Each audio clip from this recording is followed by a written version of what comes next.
L'appareil reproducteur féminin comprend principalement les ovaires, les trompes de Fallope, l'utérus et le vagin. Ces organes sont vulnérables aux infections bactériennes pouvant être dues à un manque d'hygiène ou des maladies sexuellement transmissibles. La chlamydia et la gonorrhée, par exemple, sont causées par des bactéries qui entrent dans le vagin lors d'un rapport sexuel.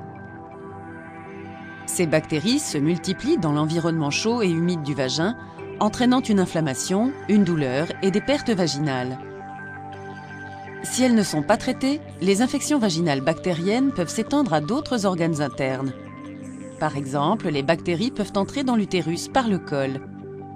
Dans ce cas, les bactéries peuvent infecter les trompes de Fallope, continuer à se multiplier et créer un tissu cicatriciel. À partir des trompes de Fallope, l'infection peut également s'étendre aux ovaires ainsi qu'à d'autres structures abdominales, telles que la vessie, les intestins et les parois du bassin.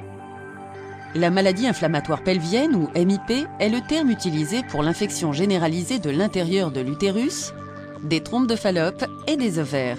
Les symptômes de la MIP peuvent comprendre des pertes vaginales, une douleur pelvienne chronique et de la fièvre. Toutefois, la conséquence la plus grave de la MIP chronique peut apparaître lors de l'ovulation, lorsqu'un œuf est libéré de l'ovaire d'une femme.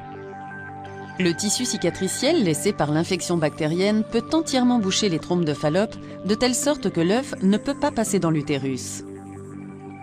Le résultat est soit une stérilité du fait que le sperme ne peut pas atteindre l'œuf, soit une grossesse extra-utérine, une urgence médicale dans laquelle l'œuf est fertilisé et commence à grossir dans la trompe de Fallope. Si vous présentez un symptôme quelconque de maladie sexuellement transmissible ou de la MIP, consultez votre médecin. Une détection précoce et un traitement sont vitaux pour éviter des résultats médicaux déplorables.